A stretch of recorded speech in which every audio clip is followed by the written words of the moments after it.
It's better than without it. And discharge your weapon in self-defense, you could face hundreds of thousands of dollars in legal fees and expenses. So carry the protection of CCW Safe, Self-Defense Legal Services membership. Upfront payment of all criminal and civil defense costs with no out-of-pocket for members. Unlimited defense budgets, unmatched legal expertise. Carry the same level of support police officers have. Carry CCW Safe, the highest caliber. And we're back. My name is Keith. I'm from Christian Warrior Training. I got my friend, what's your name? It's been so long. Mike. And Dave. I'm so sorry. And we got more people over there. So apparently I was supposed to open this up. Hey, but today we actually got a serious topic. Al-Qaeda and ISIS, if you don't know, they have joined teams because they want to destroy us. And so they have been opposites before. They're now talking to each other. And we had an incident in Southern California. I'm gonna withhold some information because Joint Terrorism Task Force is still looking into this. But 3 Afghanis came to a church, and when they came in, good job on the security team. They watched them as they were taking video. 2 were taking video and pictures of the campus, a very large church, a mega church, and the other was asking questions. And so you're asking yourself, what questions were they asking? They were asking, do you have a live feed of your service? We want to feel safe. Do you have a security team? And some why are these guys? Now they were dressed very nice, right? They were dressed in business attire, not suits, but like a Christian would dress going to church, right? Not to drag attention. Security team was on it. They did a great job. Irvine PD. Oh, I gave away the city. Dang it. That's all right. Irvine PD did a wonderful job. I'm not going to say the church. We can't take you anywhere. Oh my God. I shouldn't have said that. That was horrible. People are already Googling churches. Right. Now you're looking at what mega church it would be down there. That's all right. Yeah. So Irvine PD did a wonderful job and contacted the man, and Joint Terrorism Task Force was called. But ultimately, because we live in America, we have the Constitution. And one of the things I've talked about is you have to have a law that was violated to make an arrest. It's not illegal to take pictures and what have you. So these guys did a wonderful job. They took all the photos they needed. They identified them using name and date of birth. The church security team. So you're right. Good on them, because usually civilians don't think about doing these things. And when the guys got let go, they went and did their open source intelligence. So one of the things I've been saying to Christian Warriors, you need an intelligence officer on your team, right? Somebody to look at the intelligence and decide what's important, what's not. All they did was look at Facebook first, and the guy's Facebook profile for the bad man is a picture of him in Taliban attire, where next to another Taliban guy. He's got an AK-47. It's obviously Afghanistan. They were able to geolocate the picture to a specific part of Afghanistan that has certain activities. Great counterintelligence, guys. Great counterintelligence. All right, so for the way to cover your tracks. All right, so for the church security team, can we all just say good job? You're Absolutely. doing a better job than our government at this point, right? Way better. And so they track it all down, and and good on them. They put out the alert to all, because they got organized. They are all on a signal group. All the churches in that area are in a signal group. They put that in from signal. For you guys that don't know, you should know if you're watching this show, but it's encrypted messaging, and they get on it. They let everybody know, and they let me know at Christian Warrior. So I released that information on my newsletter, which is about 40,000 people strong right now. And I immediately got a call from a church in Fairfax, Virginia. And in Fairfax, Virginia, they're like, we just got this email from a police officer. Can you take a look at it? And I read the email, and it's a beat cop. And this cop, if you're watching, because I know you're a Christian, if you're watching, God bless you. You did a wonderful job. He saw a report coming from another district. Right here, copy. Oh, sorry, we dropped the microphone.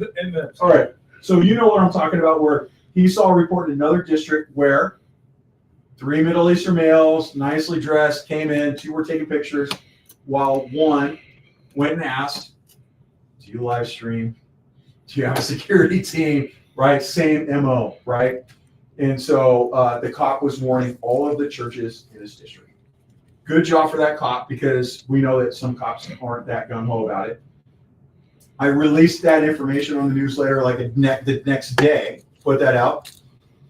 And then the church that was targeted in Fairfax sent me a message saying that was our church. The police said it was no big deal. The minimizers, the guys that are like, oh, it's okay, we have everything under control. And this cop saw through the BS, wrote an email to all of his people saying, be wary, right? So a cop in Alabama calls, good old Alabama, right? Roll Tide. Yeah, baby. So a cop in Alabama calls, hey, I'm a security director, and I was captain of major crimes. We had the same thing, same MO, same everything. All right, so this all happened in 1 week. So this is pre-attack intelligence being gathered by, there's one more in Texas. I know everybody's gonna ask me, please tell me the church. I'm not gonna tell you the church because whenever somebody Googles the name of that church, because they want to attend, because they want to come to Christ or whatever, they're gonna run it. The problem is, that's gonna be the first thing that comes up. And nobody's gonna go to that church anymore. Okay, so we're not gonna, and it's not important. It doesn't matter. You can say, well, I'm in Fairfax, I'm in Irvine. It doesn't matter. If you're in those areas, then get ready because the Taliban is obviously, but the Al-Qaeda ISIS is already looking to attack a church in your area. So yeah, you should be concerned. What you really need to be concerned about, we have four incidents that we can tie to and say yes. Ones that we know of. Ones that we know of. Multiply that by a minimum of 10. Okay, that'd be 40. So you can anticipate there were probably 40 churches probed, but only 4 came out. So that means 36 churches have it. If this is your church, if you're watching, and you did nothing, and you let, I'll give you an example. I was talking to somebody here at the show we're SHOT Show. Somebody stopped me and they're like, I watch your channel. Hey, my church, they could be filming out front, and my church will do nothing about it, which is horrifying, right? And so think about all those churches that do nothing. You're going to get attacked. You were probed. They looked and they saw you're an easy mark, and they're going to come back and they're going to shoot your church up, right? Not to hog all the airtime, but that's the basis of what we're looking at. So all of you are very smart because you're watching Chris Heaven's show, and if you're watching his show, you're smart, man. Well, it's not just your show, so sorry. Yeah, Righteous brothers. Yeah, well, let me bring up a little thing to throw in the middle of this. So over the last few, here we go. Whatever we can talk about, we just no, man, you handed me $100. I'm not joking. Come on, Chris. You know if you're going to hand a cop money, it's supposed to be in an envelope. You won't get to take it out of here. No, my $100 bill. Go ahead, buddy. Set up for sure. Are you a Fed? So there's this thing that's been going on in the law enforcement world for the last decade or so, and it's this thing called First Amendment auditors. Yes. And what they do is almost exactly what this ISIS Al-Qaeda thing is doing, with logos stand around in front of a police department or a government building and video record, and they're trying to bait the cops to coming out and to arrest them falsely. But what is creating, the response is creating, is we can't do anything to anybody that's out doing surveillance or video recording because it's their right, and we just have to sit back and take it and let people go through our cars and film things and get information on what we're doing. There's just nothing we can do, or we're going to face, a civil lawsuit or who knows whatever. And I'm wondering if that is affecting law enforcement response. Like, are they going to show up to these calls and think, well, there's nothing we can do if somebody's just asking about your public church service or your, what your hours of operation are, or how you do things. My fear is that law enforcement might be a little standoffish with how they should pursue this. And the way you just overcome that is common sense. Like, have somebody take a minute, just put all this information together, the totality of the circumstances, and really give this a moment to figure out what's going on. And it's not going to take very long to realize that it's not some goofballs with a First Amendment audit channel that are trying to get you. Because first of all, the target isn't law enforcement. It's not the FBI. It's not local police. It's a private organization. So that's 90% of everything you need to know. But I still feel like there's civilians out there. I mean, we see people walk out of Walmart with 12 grocery carts full of stuff, and nobody does anything. There's just a real just tendency for people these days to not want to get involved. And that might even translate to somebody on a church security team. Maybe they've never been in the security world before. Thankfully, I think a lot of security team folks are prior law enforcement or military or have some of that background, but there's always a chance that you just get, just a normal dude that likes to shoot, that wants to be part of your team, that might not have that critical thinking, that investigative style thinking or not. So it's important for everybody to realize, when these situations arise, just critically start thinking and evaluating the information, what's going on. And for me in law enforcement, always in the back of my mind, on every stop, every contact, I did not want to be that guy that got tricked. I did not want to be that guy that got fooled. Like, well, there went 100 kilos of cocaine in that car because I, didn't ask a question. And so I wanted to critically evaluate my contact and my conversations, and is there something else going on here? And just analyze what's happening else. So I think you can overcome some of the fear of, or the standoff style attitude of a lot of people just by, let's just one thing at a time. Let's evaluate what's going on here, and then sharing the information. Yep. If you're not sure, to ask somebody else or people know. Check on it. That's huge. Well, and to that point, you also have to look at, a lot of people are also scared to step up and actually do anything, especially after what happened with Penny in New York. Yep. That really put a damper on a lot of people being willing or not willing to step up. It's a thing. Yep. Right. Everybody says they're willing, hey, if a guy pulls out an AK in the church parking lot, I'm going to be there. Well, awesome. That's an easy decision. But when things are just slowly developing in the beginning, those are the moments in time when we got to start taking some action, and people just they really want to wait, and the time for that is quickly going to be over. Yeah. So the next question that I'm going to get. Oh, go ahead, buddy. Well, no, I wanted to ask you to provide a distinction of where the First Amendment applies versus where it doesn't, based on public access, because that's an important aspect of this. So the big question is, all right, where does First Amendment access begin? So people are doing First Amendment audits of churches now, and they're doing it because some churches have big money, and they're staying on the sidewalk and talking about how abortion is great, and all these things, debate and argument from the staff. And the staff has been falling for it, and so it's been beneficial for their channels to make more. And then they try to get them, to right? leave. So, they don't want to leave. So I wrote an article about this on First Amendment audits of churches and how you're going to handle it, right? If they're on a public sidewalk, it's a public sidewalk. They can do whatever they want, right? Don't engage, don't talk to them. But if it's 3 Middle Eastern males with 2 taking pictures and 1 asking questions, there was one church. They're like, but how do we know that these 3 guys weren't doing a First Amendment audit? Okay, hold up. How many times have you ever been asked, do you live stream? Do you have a security team? And the nature of the question That's a red flag, right? If they're on the sidewalk, you can call the police, and we're going to show up, and we're just going to make sure we keep the peace. Don't beat them up. You can't beat them up. Well, somebody comes up and yells at them, we'll be like, hey man, just step back and let them do their thing. And they'll come up and try and video us, and we're like, whatever, man, let me know when you're done being a clown, and we'll move on, right? And I'll say just enough to know I'm not going to get in trouble, but to let them know, screw you, right, and move on. So the minute they step on your property, yes, the church is public property because we want people to come to Christ, we want people to worship, right? So come on to the church, right?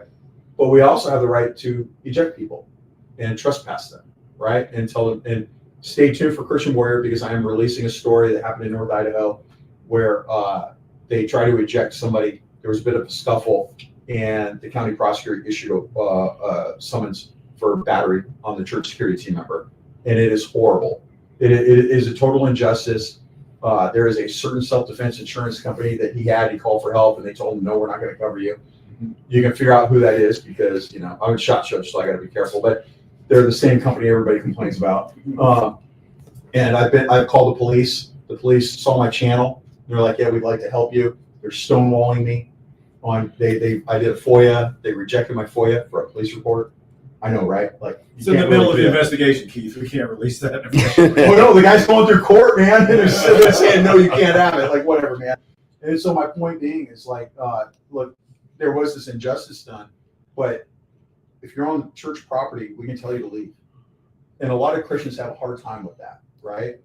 But look, man, there are times that people people come onto the property and they're being disruptive and they're causing problems, just know that when they've disrupted your church service, it's time to go, right? And you got 3 Middle Eastern men asking those questions and taking pictures. Come on, man. Like, we know what's going to happen. And at some point, they're not just going to stay on the side either. They're going to come in and attend the church service. Yes. So let's talk about the attack, right? There's 2 things to talk about. When's the attack going to happen? And then what's that attack going to look like, right? So when's the attack going to happen? I don't know. It's going to be on a date that's important for them, that they deem important. Mhm. Easter. They're all about that. Yeah. Easter, Christmas Eve. Like, what's it going to be, right? We don't know what it's going to be, but just anticipate that when there's an important date for your church coming up, where's the attack going to happen? All over the country, apparently, because they hit coast to coast, north to south, right? So we know it's going to be everywhere. Al-Qaeda has told us. Al-Qaeda told us a long time ago they were going to attack us. They didn't get the World Trade Center the first time, so they got it the second time, right?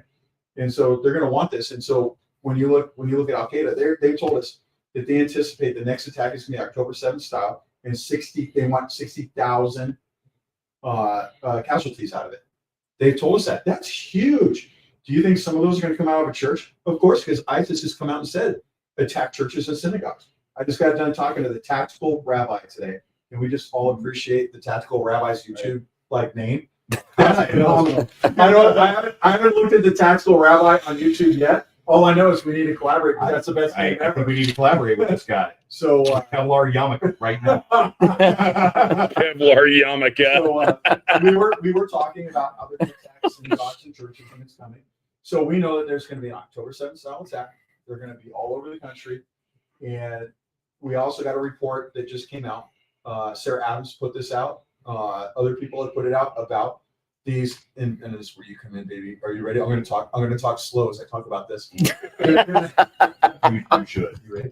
They're going to have bomb vests that are invisible. Oh my. All right. So we know that there's a new type of suicide vest that they're looking at. It's made. Tell me about the suicide vest. Yeah, they make these available. Okay, so the intelligence on that invisible suicide vest. So there's two different sides to this. So first, detectability through an electronic means, right? So X-ray. So if you, well, no, not necessarily X-ray, but through magnetometer. So it is a all non-metallic vest. Okay. So you're not going to pick it up through a magnetometer or anything like that, which is fine. They were doing IEDs like that in Afghanistan all the time, using a lot of carbon fiber for power transmission, things like that. From what we were hearing, they were talking about some kind of chemical reaction detonator. It's possible. We've done it in the past. Okay, it can be done. And okay, so you can't see it in an X-ray. Body scanner, you can 100% see the bloody thing. Okay. And then there's the point of view of, they were saying, well, we coated all the explosives in silicone so the dog can't smell it. Well, I'm here to tell you, the dog can smell it. the dog can smell it. And we know that from drug trafficking. Dogs are a lot better than they think. Oh yeah, Yeah. I beat the dog once. Against the dog, probably the handler was not paying attention to the No. dog. There was a whole line of dogs, and I was trying to beat the dog, and I beat the whole line of dogs. Did it once, Good job, brother. and I am never going to tell anybody outside my community how I did that. But man, it was Did you tough. do it with the felony forest? Yeah, you know what I'm talking about. Or maybe coffee grounds. It was no, it was tough, but we did it. And silicone was nowhere in the mix. Silicone will still allow, they will still allow nitrate vapors through. Okay, and if nitrate vapors can get through there, then you're going to be able to, any of the homemade explosives, those vapors are going to come through there. So it's going to happen. It still permeates. Okay. It's tough, but it does permeate. So let's come back for a minute. Churches don't have magnetometers. That's what I was getting ready to say. Was hey, no church is going to pay No. $40,000 for a dog Absolutely. to do that. And Yeah. here's the thing: we don't want you to turn your church into a bunker. No. Your church has to remain open. You have to work harder. a lot harder. So, but we know that suicide vests, because Al Qaeda, ISIS are talking about bringing suicide vests to America. We really haven't experienced it too much in America. There was one New York City subway, some guy to try to do it, but you can go on YouTube and look at it. It's phenomenal footage. But he failed. He just didn't do it right. It's beautiful. I think what we do know about ISIS and Al Qaeda is that explosives is like, it's like their favorite thing. Oh, they have Yeah. they have extensive experience with it. Thanks, KGB. We're glad you gave all that stuff to them back in the 60s. So we know that when the churches are attacked, more than likely it's going to be a complex attack, multiple attackers, multiple directions with a suicide bomb. Okay. And I know like it's hard for people to conceptualize, right? Because you're in America. Christians have not really been persecuted in America. And I know the Christians are like, oh, but you know, like the transgender community yells at us or whatever, right? Bro, you have not experienced, you know, what, like go to Nigeria right now where they're on average killing 40 Christians a day. Yeah. Where They're going into a church and beheading everybody. Okay? We in America, I think we're going to hit with October 7th style attack. I think it's going to hit us hard, complex. We don't know when it's going to happen. So what do you do to prepare your church for a coming attack? Which you're more likely to have a pastor abuse a child than you are to have an active shooter at your church, statistically. Because if you look at the newsletter I put out every week, I list all, and it's always like 4 sexual assaults committed by staff members of the church upon a child. And then no active shooters. And then I anticipate that we'll probably have 3 or 4 active shooter events at churches over this year, unless Al Qaeda, you know, works something out, right? But that's kind of what we anticipate. It's like that every year, kind of goes up and down.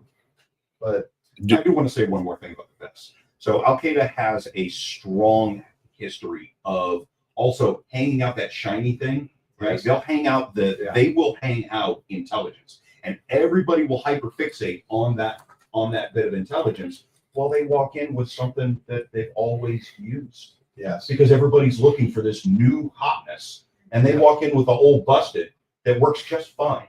So having somebody walk into the church carrying a gym bag full of hand grenades, it still works. Okay. Yep. Nobody's running a magnetometer. They can still come in with this stuff. so good point about handbag, you know, a tote bag full of grenades. People have to remember that cartels are in bed with China, and they talk to Hamas and they talk to Hezbollah. We know that. We know that they have talked to ISIS and Al Qaeda in the past, right? And we know this, and some of it's open source, some of it I just don't care anymore. Everybody should know. And we know that that's a problem. People think that guns and ammo only flow one direction on the border. People don't realize things also come up here, mainly like grenades, M72 law, you know, all these other things that come back across the board because apparently, anyway, well, hopefully that changes, right? It's a new America. Woo. Everybody feel a little more freedom now. I kind of think the damage is done. It is. There's already stuff here. Look at the odds when it comes just to drug running with the cartels. They'll load up 10 semis with you know, Yes. a couple thousand Yeah. kilos, and they'll send them all, and 9 of them will get caught at the border. At least one comes through because we find them in Chicago. We find them in St. Louis. We find them. Where'd you come from? Tijuana, whatever. Like in this? Yeah, I just drove it here. Yeah. So if you can bring that into this country from Mexico, why could you not bring, you know, 100 AKs or just small? Well, what arms? about the man pads? We know that those Yeah. Right? Those missile freeze. You know, and like I'm not panicking. I still go. I'm going to make a church that would be a big target. We're one of the biggest churches in Idaho, and I know that we're a target. And plus, I got my YouTube channel. I don't hide what church I go to, really. You know, and I mean, you probably figured out, man, come attack us because like our church security team now has like 4 SEALs, tons of SWAT, tons of gang guys. It's like, baby, I cannot, like, if we all joke because like we sit there in our group, we have 80 security personnel across the campuses, and we joke about like, man, could you imagine like if somebody actually attacked our church? There are some guys with some serious bodies on them, like, you know, like if done some damage, and you know, somebody's gonna be like, woo!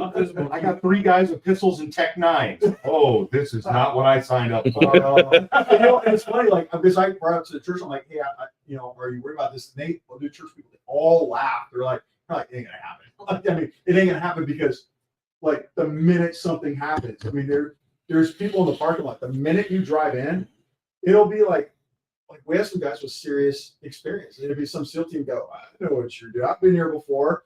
And then there's gonna be some SWAT team guy that's been like, in like 10 shootings, you know, like down in LA, you know. Yeah, so Keith, for people watching, just can you give us just a general basic outline of how you think security? It's not just, you can't just have everybody in the pews, you know, with their guns on them during the church service, and that's your security. It's not how it works. There's different layers and different levels and rings of security. Can you just kind of give us a basic view of what that looks like? Not that we're going to all the details, setting up a brand new team here, but how does that look for a typical church? So your church security is going to be like an onion. Peel that thing open, multiple layers. First layer is parking lot. Everything starts in the parking lot, right? Meaning, if they're going to attack you, they have to go through the parking lot. Right? They have to go drive, right? And that's going to be the parking lot, or on the backside perimeter or something like that, right? And so, and if you think like, well, I don't want to be parking lot security, or I don't want to be on the parking lot team, that's, I don't know what the most important part is, but that might be, I might argue that you're going to see the three guys in the white minivan, like from back home, rolling up in the parking lot. That's going to be your job to see that first. brother, I want the parking lot because that's where it's going to start. Why would I want to be inside? I'm in Idaho, standing out in the snow, going like, "Come on, baby, let today be the day." Right? Why would like a lot of your security guys going like, "Well, I'm going to wear plain clothes so that way, you know, they don't attack me first." What? I want them to attack me first. Like, bring it, man. That's your job. Yeah, I'm totally down with that. Man. You're in a place, right? So, what I like to tell people is like, you're on a perimeter, right? You're supposed to watch like, let's say door, you know, like the main door for the church. Have that guy stand outside. He's watching the parking lot and he's watching the doors. And then you have your next inside security, and then you have some people inside the sanctuary. And the guys inside your sanctuary can be guys that are there to worship. You know, and so like when I'm worshiping, I look and I'm up top and we all coordinate, right, where we're going to sit. There's nobody. In fact, when we do our active shooter training, we all sit where we're going to sit. And the active shooter can only get 5 seconds into the attack before somebody's on. And here's the other thing: you have concealed carry, right? So depending on where you're at, right? Sorry, man, you got none. You're in Illinois. All right, so where I'm at in Idaho, we calculated that 40% of our church is on at any given time.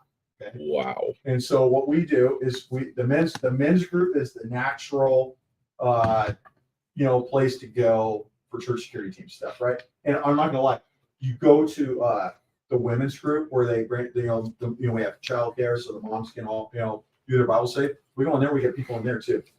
And so we just come out and go like, so the men's group, we're like, if you conceal carry, this is what we want you to do.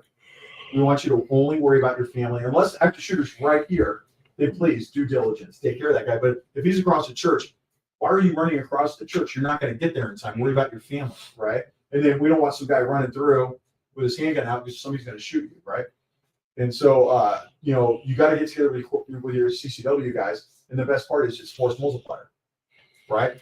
And then, so you have those different layers in there. The other thing is training. A lot of teams, they think, I just go to the range. But there's no structure to the range. It's like, I watch a YouTube channel, and they had this drill, and then you go do the drill, right? You can't do that. You've got to have professional instruction. And, like for my team, it was natural. We put a call in the men's group. Hey, if you're a warrior, we need you. And all of a sudden we have these guys show up and they're like, all of a sudden it's like, oh, hey, I was in the Navy. And you look at them, it's like, what'd you do in the Navy? Well, at least you weren't in the Air Force. Good. We have guys up and it's like, hey man, what do you do? Like, oh, I was on SWAT in LA. Or we just have guys show up like, hey man, I'm just a CCW guy, but I've been to Shaw shooting, gun sight, and they've been through it. It's like, okay, You just stand over there. you're and honestly, one of the best performing people on my church security team, I talk about her all the time, Peggy. Peggy's a grandma. And Peggy has one of the, besides, take the operators out of it, right? The SWAT guys, the soft guys, take them all out of it.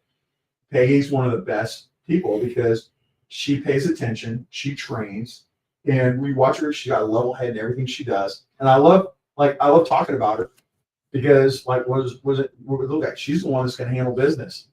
I'm scared of Peggy right now. Dude, it's hilarious, man. And the best part about Peggy is when I go to the range, I'm like, hey, I need you to do this different. It's done. Versus the retired cop, I need to do this different. The way I've been doing it. So I'm like, all right, dude, whatever. You know, like, Yeah. or even like a CCW, like a man, you know, like, and I've got a CCW, oh, I don't need to do that. You know, like whatever, like they just don't want to learn. Right. It really just starts with the mindset. It's like, you know, you want to ask people, are you willing to stop this attacker with a ballpoint pen if necessary? If the answer is Well, yeah. yes, then great. I Well- need you because you're willing to do whatever it takes to protect all of these people, to help them do something that they can't do for themselves. And if you have that attitude, it doesn't matter if you have a fork, you know, a ballpoint pen, whatever, we need you in that type of position. So I wrote an article about like, what do you do about somebody that's like underperforming on the team, right? Anyway, I had a conversation with a guy. He's like, I just feel like it's a chore to be here. And I started thinking about it, right? If my church asked me to be on the worship team, if that's where you need me, well, I'm gonna be terrified. I can't sing. I don't want to play an instrument. You put me up there, well, that's where you want me to go. I'll like, like I'll sing and like, you know, it'll be horrible, right? And I started thinking about it. I'm like, dude, I think you need to be on the worship team, you know? And like, for me, like, you know, like I ask people like, so we oral interview everybody and, you know, like top style, right?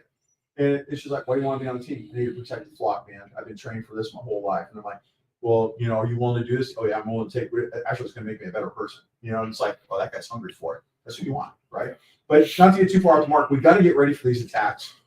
They're going to happen. You got to start training. You got to have that organization, right? You got to have that team structure, and you got to have hierarchy, right? You got to have a leader. So you have to have a minister that's in charge of all the admin.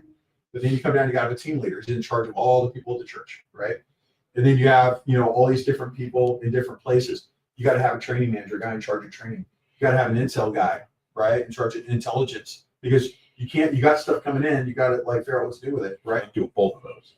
Yeah. Oh well. So you're saying if you're on a small team, Like mine. then you're doing everything, right? And so there's some people. I'll give you an example. There are some churches like LDS, right? And I was talking to the what I call him again, the tactical rabbi, Yeah. right? And we were talking about how certain religious what's the word I'm talking about, like denominations. There's certain denominations want nothing to do with firearms, right? And that's great. And there's people who will come up to me and say like, I belong to this denomination, or I'm LDS, and they don't have security. They will never have security. I'm like, doesn't matter. They got you. You have heart. You know, you're willing to go out and do it. Here's what you do. Head over to Christian Warrior Training, get all this free training. It'll point you in the right direction. Go to a school, you know, taught by somebody that knows how to gunfight, that can teach you how to shoot and learn tactics, and then go to the range once a week, right? And so a lot of people are like, well, we'll go to the range once a week. But man, if you miss a week, that's okay. I'm going to be very vulnerable here. I totally screwed up. When I retired, I was burned. You know, I was just like, oh, I'm done. I can't do this anymore. And I didn't shoot for 2 years, which is, I've been shooting since I was 5, right? And for 2 years, I just didn't shoot. And so I came to my church, and like, you got to qualify. And like, I always qualify 100%, whatever, man. I don't think I've ever not qualified 100%. But not the rest off. And I shot and I failed, right? And I was like, and they're like, it's okay, take it again. And I'm like, no, like, I failed. What did I just do, right? And literally, they're just like, it's no big deal, man. Everybody fails. I'm like, wait, what? I'm coming on a team where everybody fails. Wait, what? Look, the Zen garden is over there. Here's your knife. Set who is in your future. And so what I did, I'm in Idaho. There's like there's more retired cops in Idaho than there are regular cops, right? And so I called up a couple of SWATties that I know, and I'm like, I'm screwed up, man. Let's train each other and let's knock the rust off. And so we went to a shoot house, and we spent days over there running drills and going like, oh, we screwed, and we were all rusty. And we're like, oh, we screwed that up. Let's go back. And we're all instructors. And we all went back and we knocked the rust off. I came back, scored 100%. And you're like, oh, you scored 100%. You did so good. I'm like, can we stop talking about how I failed? Right? You know how long it takes to get rusty with firearms? Oh, wow. One day. Yeah. One day. Yeah. That's all. Right then and there. It's amazing how we'll go out, you know, when we get ready to do search warrants, we get a team, you know, stacked up by a van or whatever, and we're like, okay, we're going to walk through this. And our walkthrough sucked. Like, It's a good thing we walked through this a couple of times to Right. dry run. Like, and now we're like, okay, now we're set. But we all think as dudes that like, I've been doing this forever, man. I got this. I've done I this a know, million I times, and you think it's okay. It's a prideful thing. You're like, So, yeah. Once you get your team squared away, everything's locked in, guys are training. Sometimes we could talk about the situation where you get the 3 Al Qaeda guys or girls out on the sidewalk, and it's obvious, like that's a suspicious thing. They're videotaping our church, whatever. But what about the situations where it's not as suspicious? So let's say you got somebody that's in the church and they're just sitting in the pew during a service, acting, weird, just not looking at it, whatever. There's a lot of nuance to suspicious activity. Sometimes it's not as obvious as somebody, looking like a Taliban person, walking around in robes or whatever. I think it's important as far as training staff to realize you have to, number one, recognize that, but not be afraid to do something. You think about the church shooting in Texas where the firearms instructor shot the suspect in Southern Springs. That was a person, I don't know all the details, but that person was acting very weird I know the in a details. church. And it seems like obviously action was not taken soon enough, despite very weird activity. And sometimes in a church, as somebody that might be a staff or a member of a church, we think everybody's welcome here. I'm not quite sure why they're here in church. Maybe they're here for the right reasons. I'm going to feel bad if I say something to this person like, hey, what are you doing? Or you need to come talk to us. And my philosophy has always been this: whenever people are trying to take advantage of you, it never pays to be the nice guy. Yeah. Never, ever, ever. And you think, well, I'll just be nice. I won't say anything. I'll just keep an eye on my guy. And that's when the hair should start standing up on the back of your neck. It's like, no, we got to take action. And whenever we take action, it starts, even if they were there that day to do something bad, as soon as you take action just by talking, it messes up whatever their program was. Maybe their plan was, I'm going to sit here in church at this point in time. When the last song starts, I'm going to do this thing. And now all of a sudden you're talking to them. And it's like the short circuit starts to happen. Yeah. And it gives you an advantage whenever you start to take action. Number one, because we just can't hope for things to work out, but also it specifically screws up what their thought process was and and that gives you a tactical advantage in case they decide to go real wild and just start the thing right there. It's not really what they were hoping for. And we just see that mess up their plan. So let's even go deep in this. Let's go back to the infantry manual. Impose your will upon the enemy. And so you're imposing your will upon them instead of them imposing their will upon you. And that does put a hiccup in the plan. Let's go back to Southern Springs. Okay, so I actually just got done editing a video on this, and I'll put it out whenever I get the chance. But man comes into the church with a wig and an overcoat. And he is known problem maker for the church. They let him come in anyways. Okay, so they're standing in the where the pews are, and all of a sudden he pulls out. He's talking to the pastor. He pulls out a shotgun, but he's slow. He's got to move the overcoat. He pulls the shotgun out. Church security man he stands up and he pulls the gun from behind. And as he's coming out, the bad man shoots the pastor and then shoots the security officer. And then a guy from the other end of the range who very obviously practiced, he was firearms instructor, pulls out a 357 SIG and pops him in the dome, right? But let's go back. So I edited a video. One of the things I tell people to do is if you do one thing, practice the bill drill.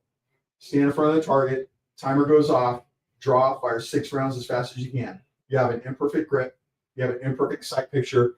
It's about, I'm about to die. I need to dump rounds into this guy right now, right? And you'll be amazed at having a crappy hole in your pistol. And watch how they get all A-zone hits, right? And so I put Sutherland Springs on top. I put me on the bottom. Now the advantage, I'm at the range, right? My buzzer goes off as the shotgun comes out. I draw fire 6 rounds, assess, reholster, then he shoots. So if that church security team member had just moved his gun from the back to outside the waistband, appendix, something good, a good carry model, he would have dumped that guy and nobody would have died except for the bad man. It comes down to training. He wasn't trained. It comes at perfect training example. The firearms instructor shoots him from literally 30, 40 yards away and puts a round in his head and just drops him. That's a man that trains. And if you watch him, he didn't have a perfect grip. You watch him, and you could see the grip angle, and then you watch the rest of the security team come in. their guns out, they're flagging each other, they're flagging the audience, doing all, it was Those are horrible. probably the people that just said, I want to be on the team, and they was like, okay. But they got to train. Right. Got to train, man. Got to train. Like on SWAT, how often were we training? I think I left where like SWAT was my part-time job. We were training so much between operations and training. And they're not going to like you for it. No, they're not. They're Not people are gonna like you. people are going to hate you because you're drawing resources, right? And the one thing I got to say with church security guys, put Christ first in your lives. Make sure because some guys will get on the team and forget to go to a service. And it really came up with my my pastor. He goes, do you realize we had church staff come out and say they had not been at church in years because they've been pastoring to everybody and ministering to everybody, right? So make sure you go to church, make sure you attend service, then serve on the security team. But you're gonna have to we put in, so my team trains 4 hours a month. That's not enough, but that's what we can do with everybody's busy schedule, right? 4 hours a month is better than what a lot of other teams are doing, which is nothing. I don't know. I'm a little far away. I'm not a big conspiracy theory guy.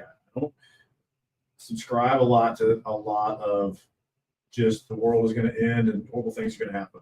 But I've been around long enough to realize that something big is about to happen in this country. Yes. Bad. And I Yes. think the bad guys, terrorists, whoever, realize that time might be running out a little bit. Like things are changing a little bit in this country as far as people's attitudes and security and people defending themselves and the information from all of us getting out to people are understanding. And your life experience drives your beliefs. If nothing bad has ever happened to you in your life, you just won't believe that anything ever could bad happen. But if nothing else, take our advice from guys that have lived through a lot of crazy stuff. That not only is it possible, it's also probable. What they say is probably a military saying, but the best way to predict future behavior is what? Past behavior. And see what these terrorists are doing in other countries. It's like dry runs. Mhm. What they want to do here. We have all kinds of intelligence about how they're training to do attack in America. But just like the Sarah Adams episode, these people have not forgotten. No. Not forgotten what we've done to them over in Iraq and Afghanistan and Bin Laden and all that kind of stuff. And it's they're playing the slow game. But if you think nothing like that, there's not going to be a coordinated terrorist attack in America on kindergartens and churches and schools. You are kidding yourself. And it doesn't mean you just go out to your church and stand there where they are 24 hours a day and wait for the bad guy. Yeah. It just means that you're Bad luck. prepared. It's not paranoid at all. Like when you pull up to a stop sign intersection and stop and look both ways, it's not because you believe the semi is going to kill you any second. That's just smart business. You're protecting yourself, you're doing the smart thing, and then you move on with your life. Yep. It's the same way with security, protecting yourself. But man, it's important. We all need to have that attitude of, you know what? Maybe my family, maybe the other people I'm around do not have the skills, ability, or knowledge to protect themselves. And maybe that's what I'm here for.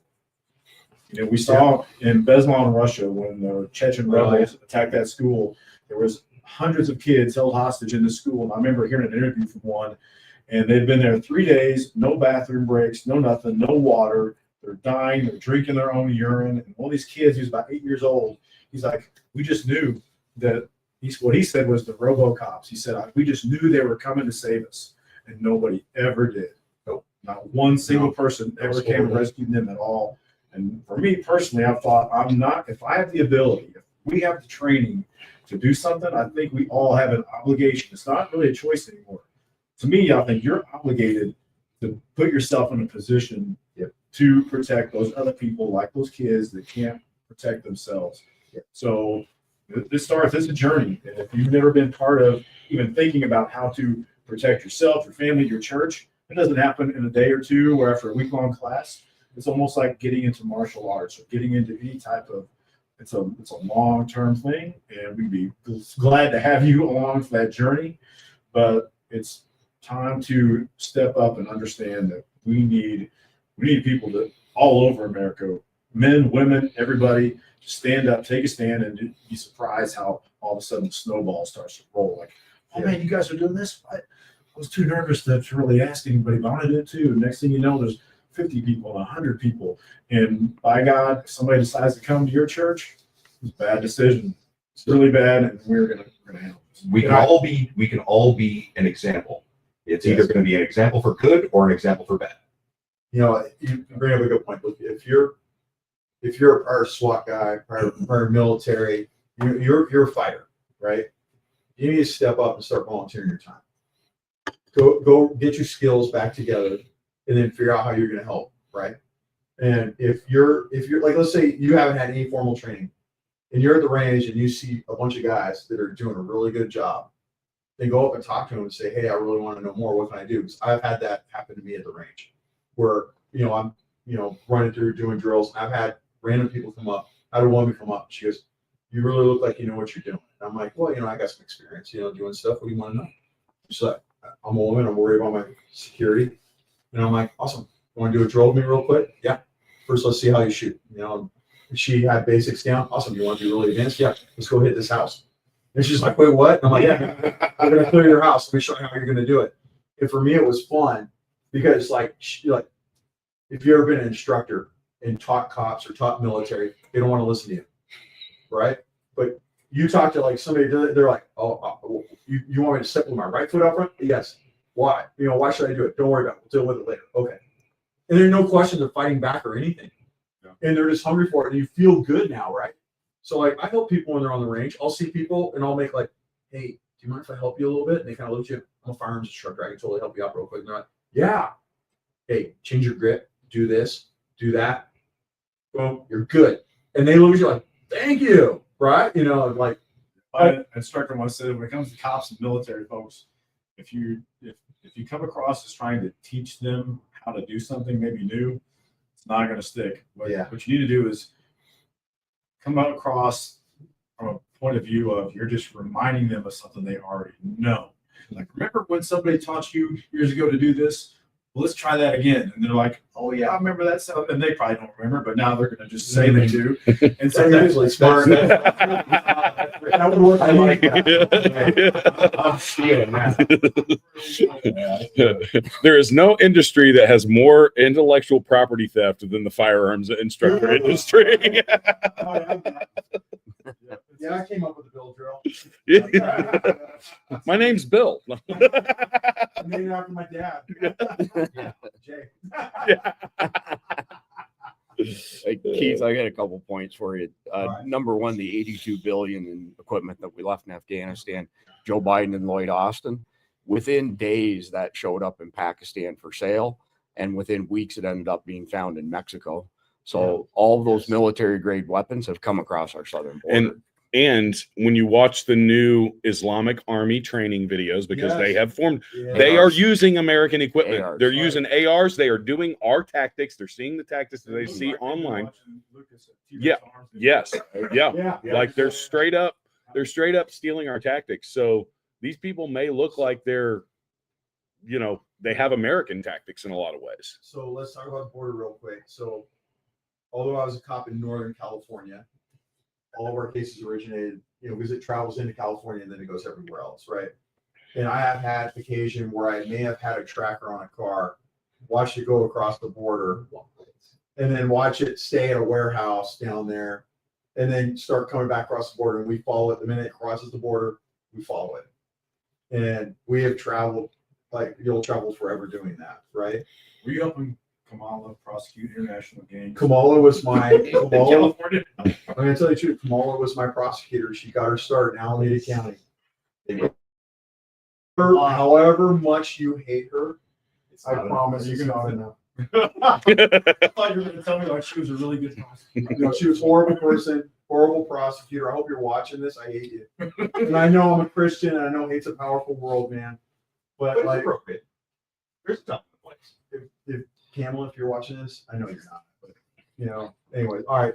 She's 3 bottles of wine deep already. Yeah. So, a nice little 10-second clip right there. Past that, straight to DC. Keith's got integrity, though. I heard she offered him, an advancement in return for sexual favors, and he turned it. That was a instantaneous response. I got a couple more points for you that are quite as bad. you know, you watch stuff come across the board. You know, you're seeing it too. You're in Illinois and you're watching truckloads. You know, the stuff that comes across the border is freaking amazing, and we're not going to stop it because we left it wide open. Trump he's doing such a wonderful job. I'm so happy at what's happening with shutting down the border and just letting HSI do. They're going to go kinetic on the cartels, which needs to happen. I have friends that have told me that get ready. You're gonna be busy coming up, right? I've had phone calls on Signal of guys they're like, we're in a warehouse. We're at. I can't say. Okay, go ahead. It's obviously a cartel warehouse in Mexico. Mm-hmm. And they're like, we need to know what this is. You know, oh, that's pink cocaine. This is what's in it. Okay, what are you going to do with it? And then it zooms in and there's C4, right? You know, like, and we're going to distribute it. So what they say is it's going to come from together. But what's cool is I know that those guys get to go kinetic, and I know that stuff's going to happen, right? And we're there anyways, you know. I mean, it's not a surprise. Everybody knows that. But the stuff is here, and I'm definitely worried. I've been thinking about all the Afghan weapons. The grenades, all the C4, night vision, claymores, all the stuff that was left behind. It's nothing that you're right. You put it in 10 trucks, and probably all 10 of them got through. Right. In all honesty, yeah. Well, the way things were for the past 4 years. About that whole thing is all that stuff, of course, actually belonged to the Afghan National Army. Yeah. And it had belonged to them for some time. All the high-tech stuff like the night vision gear and the drones and a lot of the radios and stuff like that, there's a ton of maintenance that has to be done on those things. The vast majority of that stuff didn't work at the time that it was even seized, much less now. But think about a guy that has 10 grenades, right? Has C4 attached to a suicide vest or a claymore with a clacker. And that works fine. Now has an M4, right, or an M240. M249s. All right. There's all kinds of them. And you assault a church, a mega church that has 10,000 people in it, and you're tossing grenades, doing suicide vests with our stuff, and a guy laying down fire with a belt-fed weapon. Could that happen? Absolutely. We just laid out how it's going to happen. Yeah. It has happened. History is a predictor of the future. That absolutely happened. October 7th. In northern Israel back in the 60s and 70s. So what you need to do is make sure, a lot of people are like, oh, I got Keltec top fed 5.7. I was watching that down here. Oh my gosh. What an absolute joke, man. All right. Or I got my Ruger LCP, or I have my Canic, because it's like a Glock, but cheaper. Right. Just stop. Get 1,000 rounds into that thing. If you have the money, buy a quality handgun. And so I was lucky. I taught all these undercover cops. And I would ask, who's been in a gunfight undercover? And I would get to talk to at least one person a month that's been in a gunfight undercover for years. And I would ask them, what gun were you carrying? And it was always Glock 43, like a little tiny Glock, or like a baby Glock. Or I was undercover, so I had a 380, right? It was always something small, because that's what narcs wear when they're undercover. I'm like, what do you carry now? Glock 34 with a light and an optic and 2 magazines, right? When you work undercover, I can hide.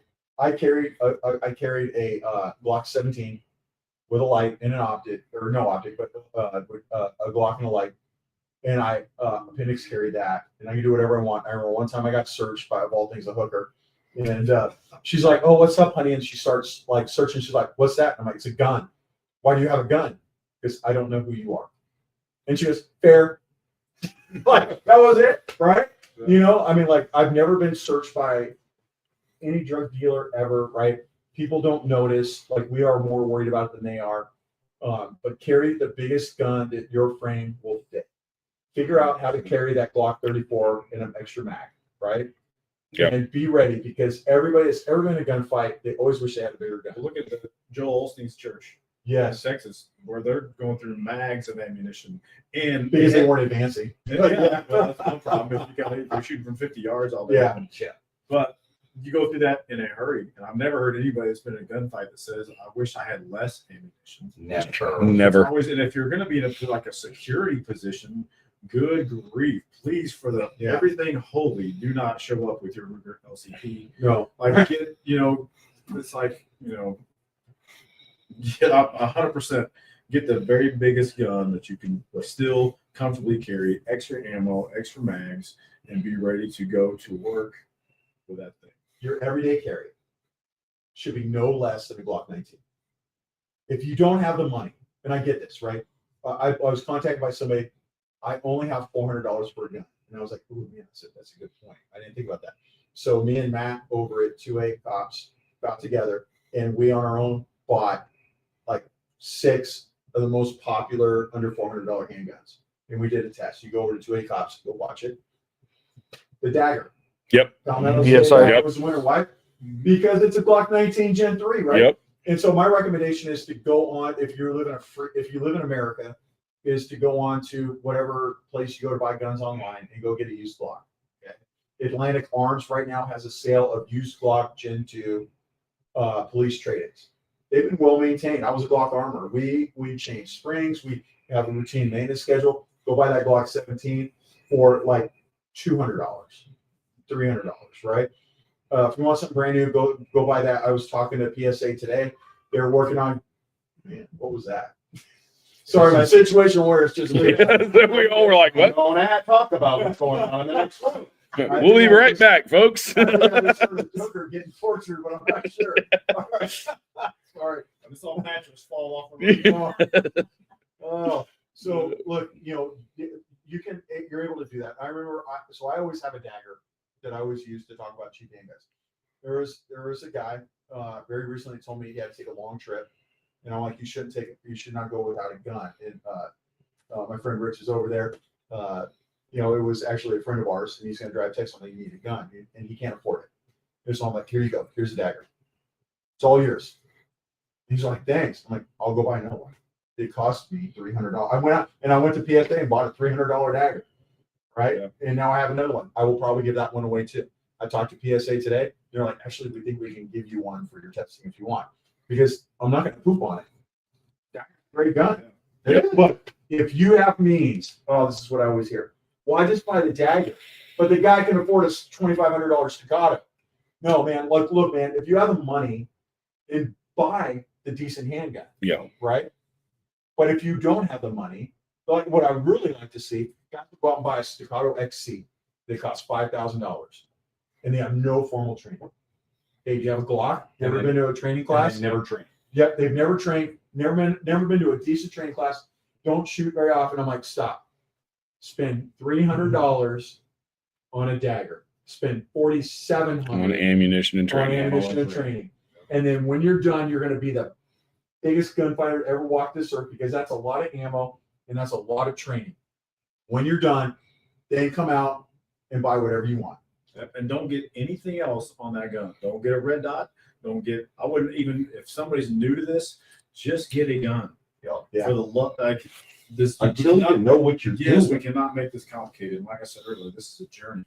You cannot, even though if you can't look at Keith and be like, oh man, he's got this and all these, like that's different. There's somebody that's at the the year 35 of a law enforcement security journey. Is going to have different tools and equipment than somebody that's just starting out. So keep it basic. Just start with the basics. And there's plenty of time to. I know we're guys. We like to soup up our stuff, cars, gear, whatever. We like to customize things, and those things will happen. But they're not going to make you better. A new trigger isn't going to make you better. A red dot's not going to make you better. None of this stuff is going to make you better. And I'll tell you this. Me and Dave did an interview with Jerry Mitchelllick yesterday. Jerry Mitchelllick is probably one of the most amazing. He is a legend. You watch this dude at 70 years old is faster than just about anybody still. The dude is a monster. You know what he told us as advice? Buy ammunition and train. Buy ammunition and train. That's a guy that's been shooting for 60 years. So there's a cop here that worked for an agency next to me, and we were getting ready for the police Olympics. He is now a national 3-gun champion. He makes about $500,000 a year in like winning stuff, right? And he's like, let's get ready for the police Olympics. I've been a SWAT guy, I'm an instructor, and he's like, his whole thing was like, he was really fast. I'm like, dude, how'd you get this fast? I'm not kidding. He shoots 500 rounds a day. He has an ammo sponsor. He starts his day up at the range, at the police range, because it's on his way to work. All he does is drill, drill, drill, drill, drill. And you watch him. He's a national 3-gun champion for a reason. He'll shoot like 200 rounds of rifle, like 100 rounds of double aught. Then he'll roll into his pistol and he goes to work. I mean, now, do you need to do that? Please don't do that. I need to do that. Sounds like a good life. Ammo sponsor. Then please send it our way. If you don't have any money, because I like to go back because a lot of people don't have any money. We forget that, right? So Keith, how can you train if you don't have? Oh, by the Mantis system. No, here's the best one for free. It's just dry fire. Make sure your gun's clear. But Working that trigger. But yeah, man, just go back and dry fire. Here's the other thing I do. I clear my house every day. I got my Mantis gun that has the laser in it, right? And I picked that thing up. I've been in so many gunfights in my house that have never occurred, but like, you're not going to attack my house without getting dumped, man, because I've like taken every angle, made every approach. My wife is totally normal. I go through my house and I got, my wife, I'm like, go set up targets, babe. And she goes, that's up my targets, right? And then she go back, she's reading her iPad, and I'm clearing the house, angling, like, oh, there it is, right? And shooting. And then she's like, hey, I want to take a cruise. Yeah, where do you want to go? And she's like, well, I want to go to England. Awesome, let's do it. How much are you going to cost? This much? No, we're not going to do that. I need ammo. Right now. Well, like, we have this normal conversation. She'll stop in the middle. She's like, why is this normal in our house? I don't know. Don't worry about it. You know what my son does?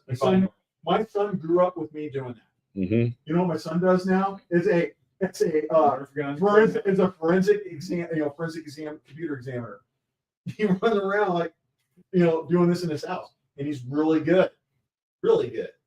There's no more joy a father can have than seeing like his 8-year-old son with a BB gun clearing the house. Shout out to Daisy. I knew my son was on track when I look out in the court and they're having a Nerf war, and he yells out, "Hey, index!" Oh, I love you so much, son. That's awesome. Your son and his 3 buddies with their Nerf guns, and somebody screams contact. Oh my God! So there was some shit out there. And he yells out, "Reloading!" And my son runs up and pops him with the Nerf gun. He goes, "You can't do that do it behind cover." And he keeps running. I'm like, go get him, boy. And then we graduated into mill simming. My friend Rich over here is just laughing because he's seen it. Oh, that's hilarious. Oh, that's good. What's That's the good. next one? All right. Well, I got a handful of points here that I was just going to throw You want me in, to but talk faster next time. not at all. All right. Those M249 saws in Afghanistan, by the way, we're selling in Pakistan for $1,200. Oh, we need And- to take a flight to that. We need to go to Pakistan. That's a bargain. $1,200. Yeah, There's a good airport in Lahore. Whatever, man. Can you come in my protection detail and we'll figure out how to get it back? I've Fly to Mexico. I've We'll pack it never- up, fly to Yeah, Mexico, just- and then bring it I've never been to Pakistan. up. Apparently, it doesn't happen if he's not checking his stuff when he returns from another country. So That is a thing. You know what we do? We ship it one part at a time, Johnny Cash style. And We can yeah, just go there, land, and then mail like bulk carrier group, barrel. 1979, 80, 81, 82. One part at a time, baby. Yeah.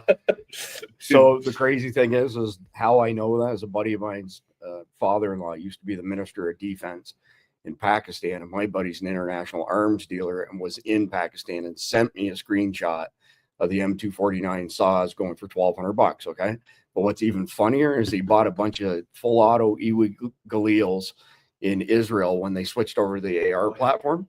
Yeah, and he had a guy over there cut them in half and shipped them into the United States and reassembled them here and sold them for $1 gazillion Oh, that's each. awesome. So it's actually the Johnny Cash method's a real thing. Oh yeah. I had one point on the complex attacks that not only multiple locations across the country in one day, but several days to create paralysis. They flat out said that if they have one attack like 10-7, yeah, it freaks everybody out. But if they attack multiple locations today, we do it again tomorrow, they do it again the next day, 2 things happen. Nobody sends their kids to school. Nobody goes to work.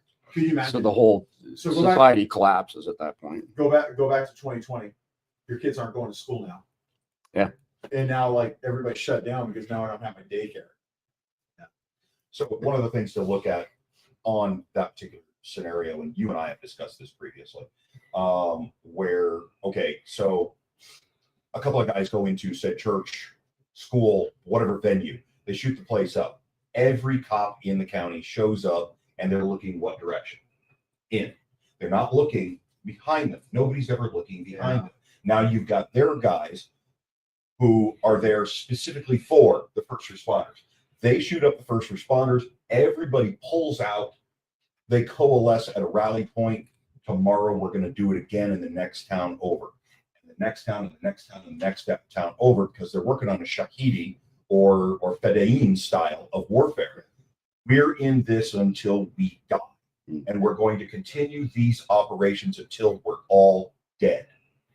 So there's no talking people like that down. There's no putting cuffs on. Yeah, so Mike, so maybe you've talked about this on here before already, but New Orleans New Year's Day guy, what was they said he had an IED somewhere there on He First had Street? several IEDs there. I can talk a little bit about them. The bottom line was, so great explosives, outstanding electronics packages, put together wrong. So the x-rays were actually put out on the press. That stuff was solid. That Yeah. stuff was solid IEDs. I'll talk to you more about it after we're offline. That's not somebody like taking fireworks. No, I am shot. convinced that there was a bigger cell there, and they're squashing it. So the cops did a great job. The minute they ran over, they were on him and dumped him fast. Yeah. And I'm guessing that's the reason why he crashed into that genie lift. It wasn't, he didn't run into it. He was probably He was shot shot at and crashed into it. So, look, man, I always make fun of New Orleans PD because of corruption issues and stuff like that. I'm going to give it to them, man. Those guys did a good job. I'm not going to make fun of Enola anymore. They dumped that guy. And, we always get mad at Uvalde. You should be mad. Those guys did a horrible job, and that was DEI at its finest. There were people in positions that shouldn't have been, right? Take that away. There are courageous cops in every city, and we've worked with a lot of them. And there are guys that are just out there, just ready to take care of business. Uvalde just ruined it for all of us. That's exactly how civilians in a church can handle the same exact scenario. It doesn't have to be, police or a SWAT team. It can be just anybody with the right mindset of like, here's this thing happening, we're going to handle it. And that's how you stop the stuff. And yeah, there might initially be a few casualties somewhere, but that's better than having hundreds of casualties somewhere. Right. And you gotta just have the attitude of You gotta have the guts to march for the sound of the guns. Yep. That's all there is. What was the one? I think it was in Texas where there were two guys pulled up in a vehicle. They were going to go into some kind of, was it a Muhammad painting thing or something, and they were going to shoot it up. And the dude walked up. Draw Muhammad, and that's first ISIS hit in America. Yeah, and a dude walked up, saw what was going on, and shot both of them while they were still in the vehicle. He was an off-duty cop. Yeah. It was working a day job. Yeah. But anybody that has a certain level of training and situational awareness and paying attention, get off of these when you're walking around. Look at stuff, look at what's going on around you. You'll catch a lot of things. You'll see some really funny stuff, but you'll also see some stuff that's like, I use an example. We went to the Vertex party, and they have this new influencer or something called the Urban Ghost, and it's this dude that walks around really weird, like in this clothing. You'd have to see it to believe. The first time he walks around, I look at Dave. I'm like, who the heck is this guy? You see that, right? Yeah, and I'm like, am I about to have to take this dude down? And after about 30 minutes, the guy that invited us there, we texted him. He's like, yeah, that's what you get when you have females that don't understand police and charge of marketing. They had to send him because everybody's like freaking out. Like, this dude's acting weird. It's throwing us off. Like, we're not cool with this. And that's like, you don't throw that kind of stuff, but that's the kind of stuff when you see something weird going on. Yeah, I texted the dude in charge. I'm like, is this legit? Or is this like a weirdo that's, like, I don't know what's going on, but it doesn't look right. Because everybody here is doing press checks. Yeah. It's like, Well, I would add to Dave's comments from earlier that if it walks like a duck and quacks like a duck, it's a duck. And don't be afraid to profile. So We can't be politically correct. So I always I see security agents are like, oh, this guy's suspicious, and they start watching them. And on my team, I literally will walk up and go, hey, my name's Keith. I'm with the church security team. How are you today? Oh, I'm fine. Hey, are you new to Eagle Christian Church? And they're like, yeah, I am. Oh, don't know where to go? Yeah, here, let's go to the Welcome Center. Done. He's just a new Christian, like didn't know what's going on. And there's another lady, I saw her, and I'm like, oh, tech indicators. So she comes out like, ma'am, Keith with church security, come on over here. And she's like, I already know your church security. Your pastor is killing the children. He's possessed by the devil. And I'm like, oh yeah. And here we go. Right? And so I get a lot of people like, don't tell them your church security. Man, look, you were plain clothes like I did. The best thing to do is when you're in plain clothes is all imposing your will, right? Throwing them off killer. I walk up, I'm with church security. How are you today? And when I find out, like, oh, I'm new here. Oh, great. And you transition, I'm a greeter, right? But like identify yourself because you have to show you have authority. And that person now knows that you have the authority. You're taking them off kilter. You've imposed their will, whatever they're for her. She was going to attack our pastor. That's what she was there for. And she's like, little bubble cloud. Oh, yeah, and they know. Well, what's funny is my entire team was LA County deputies that have retired and moved there. They work gangs and all this other stuff. I'm like, guys, I need some. I got a 5150, and they're like, en route. You know, and like you see them all converge, like, I'm leaving. Awesome. Let me walk you outside. You know, like, That situation happens all the time. You get people that they just don't know. Like, well, here's somebody, and I don't know if they're suspicious or not, or if I just don't know. Well, how am I supposed to figure it out? And you figure it out through either just talking to that person, very clear commands, like, hey, you know, I'm Keith, I'm Dave. What can I do for you? You're interjecting to get a response, and then you're evaluating that response. And you base your actions on what that response is. And if you don't interject that, you'll never know. You can't just trust. Does anybody know how many planes have been hijacked that originated in Israel? 0. Correct. You know why? They profile. Like a mother, but they do what Dave just said. So every person who comes on prem at an airport, regardless of their mode of transportation, is asked 2 questions. What's your name? What's your destination? Yep. And that throws the bad guys off frequently, so they say. Yep. And then when they go inside, you have to check your bag or check in to get your boarding passes to Israel. You can't check in online and just walk it. So the person behind the counter is asking probing questions. They're trained to profile and trip you up and analyze you. And then there's all kinds of undercover people walking around watching body language. They say that the average time from getting on-prem to getting to your gate is 20 minutes in Israel. I was going to ask you guys for sure. How do we train people in a church to do, like, a lot of people in church don't have experience to profile like the police do. Right. How do we do that? Yeah. Okay. Go to Christian Warrior Training. Take all the training that's for free. I've got all the basics there. And one of them we talk about is how to protect your church from threats. And it goes over basically left of bank. It talks about left of bank stuff, which is atmospherics, you know, like what's normal for my church.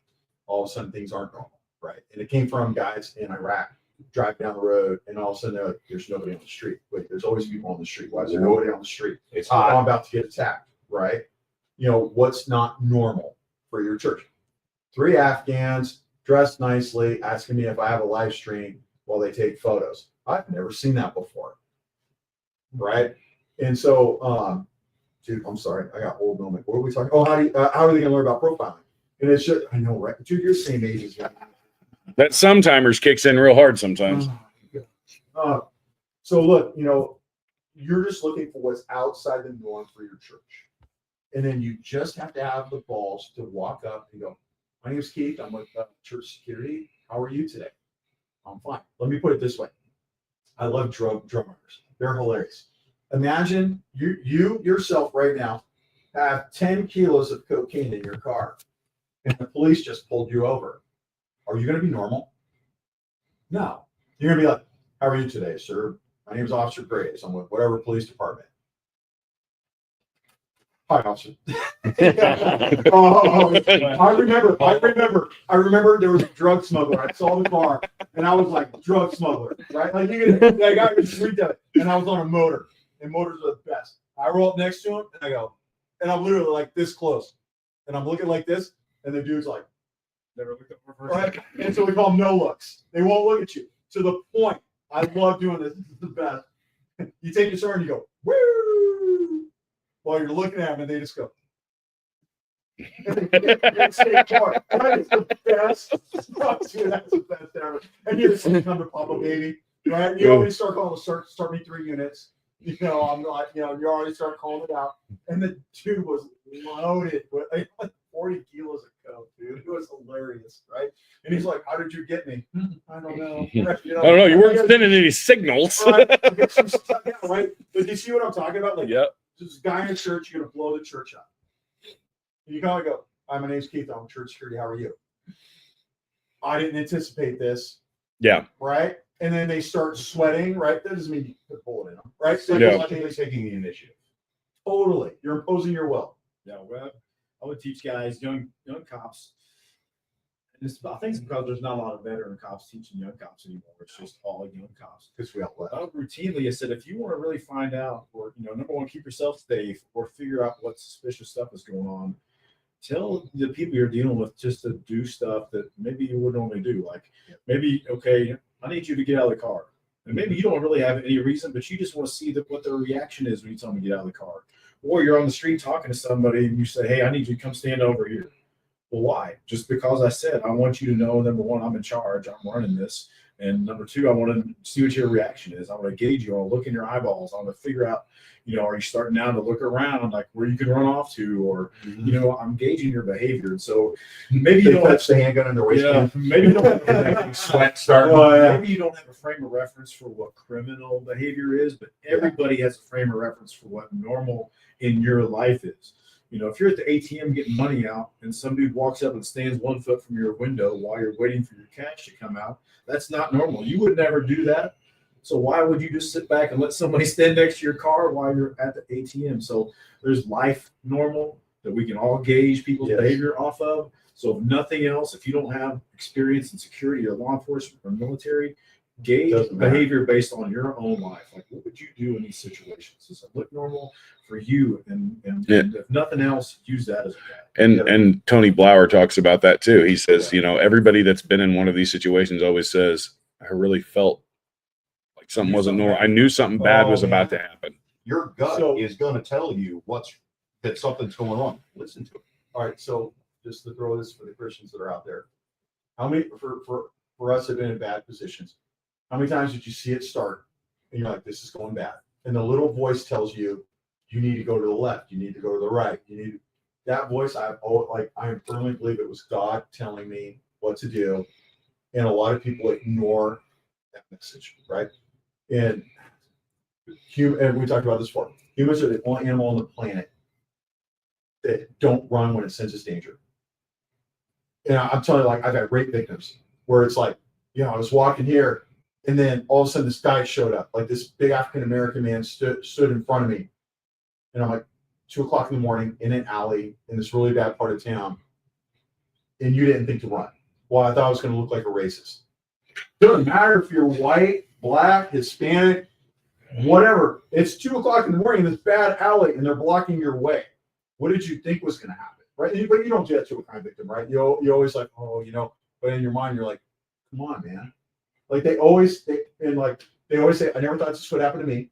Mm-hmm. Okay, even cops. I'll give you an example. Guy took my gun and tried to shoot me, and we fought over that gun for 5 minutes, right? And totally just scared the crap out of me. I thought I was going to die that day.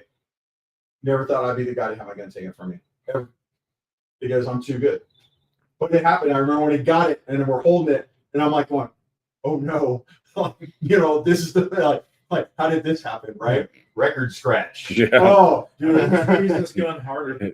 oh man, and I'm trying to do all the things of like eject the mag, and I'm not able to do it. And I remember just twisting it, and I heard his finger snap because it was at trigger guard. And I remember he looked at me, he's like, Uh-oh. That was This is going going to be a long But my night. point is, like, I didn't think that was going to happen to me, but it did. But thank God I trained, right? And I did what my training was supposed to do, and it worked for the most part, right? A lot of people, though, they don't think it's going to happen to them. They don't train for it because they think it's not going to happen. And then they do sense danger and they ignore it. Look, man, God is telling you to do something. You should freaking listen.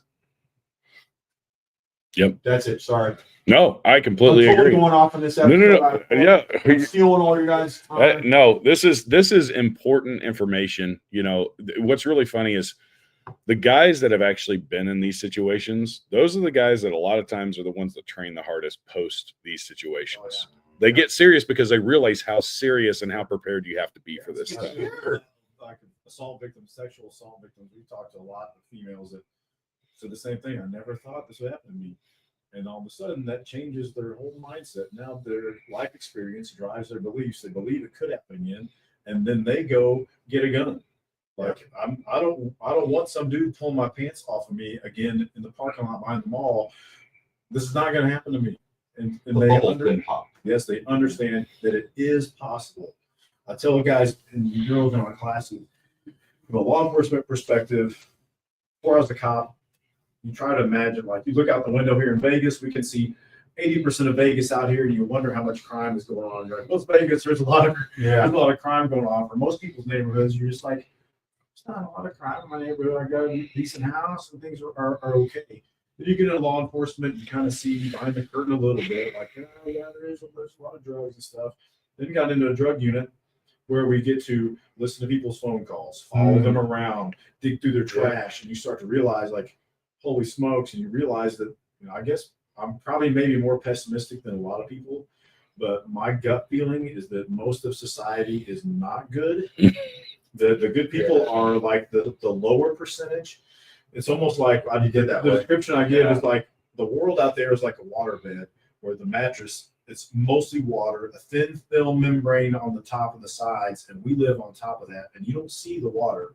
You go home, you go to work, you get your coffee, you don't get carjacked, you come home and you think everything's fine, and you're on top of the criminal element all the time. And every once in a while, an armed robbery happens, and that's like a leak in the waterbed. Like, oh, you're reminded of like, oh, there's crime, but it's not like the crime. I didn't get wet. Yeah, it's not like the crime really is just popping up. It's actually everywhere, and you just don't see it. And so we're just trying to, you know, encourage you to do everything you can to protect yourself and be ready. It's so hard, but if you haven't lived that or understand it or been a victim before, it's hard to convince yourself that I really need to just trust these people and believe. So I get there's a big hurdle, but we're just hoping you can take our advice and understand that, and maybe you'll see for yourself someday that yes, it's not like you go years and nothing bad happened to you when you weren't around close calls. It's just, it's everywhere. You just don't understand. I've had a lot of calls. I've been on calls before where we've been at big cult parties and bars letting out, and there'll be a shooting later on, and we'll go back and pull a video from the parking lot, and you're like, oh, here comes the guy out of the bar, and he walks right. I watched one, it creeped me out. It's a bar called Hangar 9 in Carbondale, and there was a guy had tried to do a robbery on a lady in a minivan, and he had pulled the trigger on this lady, missed, the gun malfunctioned, she didn't die. We pulled a video of him leaving this bar, and he walks out, and we were at bar closing, a bunch of us standing in the parking lot watching this crowd. He walks right behind me. Walks by me real slow, is looking at me, and we're just kind of looking around, and he walks off. I'm like, man, how close? He could have pulled a gun out and probably shot me. I mean, you just don't understand how close you are to the bad thing happening in your life sometimes. So why not be ready? Why not be the person 100% is going to be there to protect your family, your kids, for crying out loud? And I think we're all obligated. Yeah, psychologically, that is one of the biggest problems that a lot of humans have, especially Americans, is that we live in this little bubble in Western society. This bubble is an anomaly. The rest of the world is not like this. Once you go out, you step out there where the dogs bark. You hang around in Africa. You hang around in Central Asia, stuff like that. You see what the real world is and go, oh, we live on an island. Yeah. And then you come back and you're like, no, it's coming to the island, man. And everybody looks at you and says, you're crazy. That's not possible. The whole world's like this. And they don't actually understand that it's the truth. We live in an anomaly. How dare you insult my comfortable ignorance? Yes. Well, Tony Blauer, the context he puts that in is that Americans have outsourced their security for decades, if not hundreds of years. Yeah. So they assume that they're safe at all times because they've outsourced their And then the security. outrage comes because we do see that brutality a lot of times when the police have to deal with these dirtbags. And then we blame the police for dealing with the garbage. Sorry about that. Dealing with the garbage and taking care of the crime that is spilling through that waterbed. You know, it's like, use an example, George Floyd. Dude's hopped up on freaking, you know, a level of pharmacy in it. yes. And we blame the cops for him dying of a heart attack. Yeah, You know, fatal amount of fentanyl. Yes. And the other thing is that police department trained the actual method that guy used to restrain him. Wow. But we blame the police. And then we want to thin out that line that's holding, you know, using the analogy of waterbed, we want to thin out that mattress to where now it's just, there's nothing there. There's nothing in the way. But we still don't want to see it. No, Next point. please lie to me. Well, somebody made a comment really early in the video that there's no risk posed to us because we have more guns than anywhere else in the world. Oh, And we dude. and then the person said we have 2 billion rounds of ammo. Actually, the number's over 1 trillion. Yeah. Big difference from 1 billion Way to 1 off there, trillion. man. But A few billion. Yeah. maybe reiterate one more time how, you know, shooting skills in particular are a perishable skill. So maybe just hit on that one last time on the importance of training and the frequency of training as well. It's not go to the range once a month and think that you're not equipped. One of the biggest hurdles that we see in our training classes is people have this false sense of security of what a gun is capable of and what it can do. We see people come up with all these dumb ideas of like, I'm gonna get this North American Arms 2-shot whatever revolver and put it in my pocket and I'll be fine because it's a gun. And then you just see a gun and obviously a 2-year-old can pick up a gun and make it go off. So in our minds, it's like this is a simple machine. It's easy to use. And so what the thought for a lot of people is, what should I be training to do with this thing? We hear, if I ever have to use a gun, it's just going to be a foot away.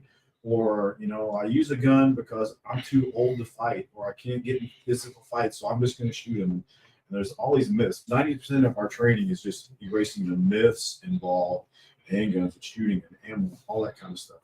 And so you don't have to shoot 1,000 rounds a day or 500 rounds a day, but you have to understand this is a journey and you are building a set of skills to where, if you're honest, the only way to be really effective is if we can be what we call subconsciously competent, to where you can run that machine without having to think about every step of the way. It just becomes natural. You don't have to think about, where do my hands go? How do I hold this thing while the bad guy is trying to chop my face off with a knife?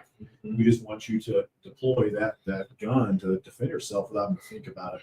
So there's a long process there. Hopefully, and here's the cool thing, you don't need to come to a training class once a week for 20 years to get good at this. You know, my kids took piano lessons and guitar lessons, and those things go on for years and years and years. It's just like never ending. It isn't like that, but what's important is somebody, some person, some decent instructor has to tell you the right way to do things. Like, here's how this works. And you might imagine that there's a million different ways to run a gun, and I guess there is, but there's only a few ways to run it really effectively and efficiently.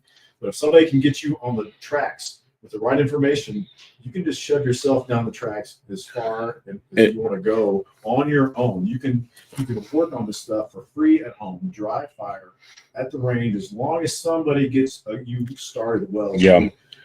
Everybody needs. Could you just train yourself off of YouTube and go to the range?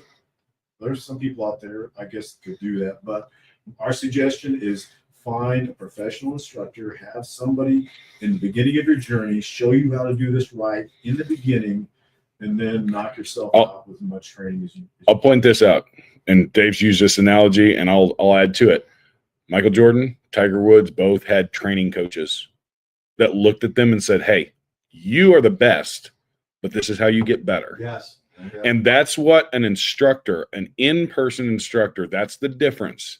You can learn a lot of techniques from working on an online course to sell to people, but it does not replace an in-person instructor that knows what to look at, that's going to look at you, because as an instructor, we look at the shooter. We know that if the shooter looks right, the target's going to get better. That's going to get better. But the techniques that you use to put your hands in the right place, to manage recoil, to, you know, set yourself up for success. That's what the advantage of an in-person instructor that beats out any kind of online training you could do. When our training progresses like this, class starts out, we talk about concepts, theories. Why do we do this? Why do we want to defend ourselves? Why do you want this gun? Then it goes into mechanics. Here's where you put your hands. Here's how you stand. And then we get out to the range and we see what your performance level is. And you get to see what your performance level is. It's performance on demand. Like, how do you think you did? If you don't know, I'll tell you, you sucked at this. On a nice sunny day from 5 yards away, you sucked really bad. But nobody's shooting back. We're not trying to be mean to you, but you need to understand if somebody was trying to kill you right now, you would have been killed. And your family would be having a funeral. Your 5-year-old kid would be crying in the front row at the funeral home. You would die. And you have to be honest as an instructor with people. It can't be like, oh, you failed at the call, Keith, everything's going to be good. That's, as an instructor, that's horrible. You're not doing your job. You got to be honest with people. So Question for Dave and Keith in that vein, and most non-professionals, if you ask them this question, the answers are way, way off. How close do you let somebody get with a knife before you shoot them? The minute he poses a threat. The minute you see that knife. yeah, a lot than what most people imagine. That's where I'm going. It could be, you know, there. First of all, there is no number. There's no magic 21-foot line. It's all relative. However, what we've seen in my law enforcement experience is that knives, I would be more scared of a knife attack than a gun attack any day. Oh, yeah. If somebody said, hey, Dave, this is a bad day. We're either going to stab you or shoot you. What do you want us to do? I'm like, get the gun out right now. I think I might hold together and live through a shooting. Stabbing is extremely, extremely dangerous. And on top of that, if you shoot the suspect, what we see, you know, one of the myths that's involved is that, number one, pain compliance stops suspects, which is a lie. It does not work.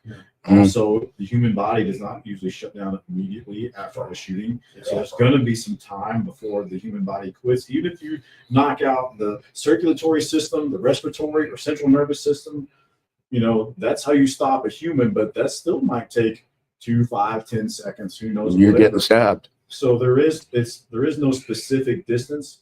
But we see people give people way too much leeway. We've got a video we show in our class of a guy in Detroit. He walked into the front lobby of one of the Detroit police precincts, got in a shootout with the cops, and one of the officers from 1 foot away shot the suspect with a 40 caliber Glock right in the chest and the heart.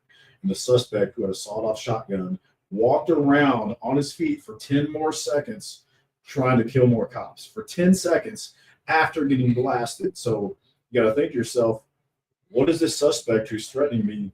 What is he going to be able to do to me for 10 more seconds after I shoot him? Can he run 40 yards? 10 seconds is a very In a gunfight? In a gunfight? Yeah. eternity. Most gunfights are like 3 seconds. I just want to piggyback on this really quick. I show a video in my church security class, and I'm like, tell me when you would shoot. I give it, and it's a video from Seattle of a concealed carrier pointing a gun at a man with a knife. What you don't see on video is the man just killed his wife and his kid with a knife. And he's walking away, and you hear him say, I killed my wife, I killed my wife. You got the knife, and he's bloody. And a concealed carrier pulls his gun and says, put the knife down. The guy walks with the knife towards the concealed carrier is retreating. And basically they're walking around this park. And finally, a guy with pepper spray runs up to this distance, pepper sprays him, and then runs away, right? And the whole time, look at this. I've shown that video to over 1,000 people. And a clear majority say, well, I wouldn't shoot him yet. You got to get your head in the game, man. The guy just killed his wife and his kid and now has a knife, and you're retreating. Well, he's kind of offset though, and people are making up like justifications, right? It's like, I go, the minute I see him in the frame, I go, shoot him right now. And I legit have people tell me, like, well, how are you going to do that? You can't justify that. What planet are you guys on? He killed his wife and his kid. He could be running away from me with a knife, and I'm going to shoot him in the back because he's going to stab somebody else down the road.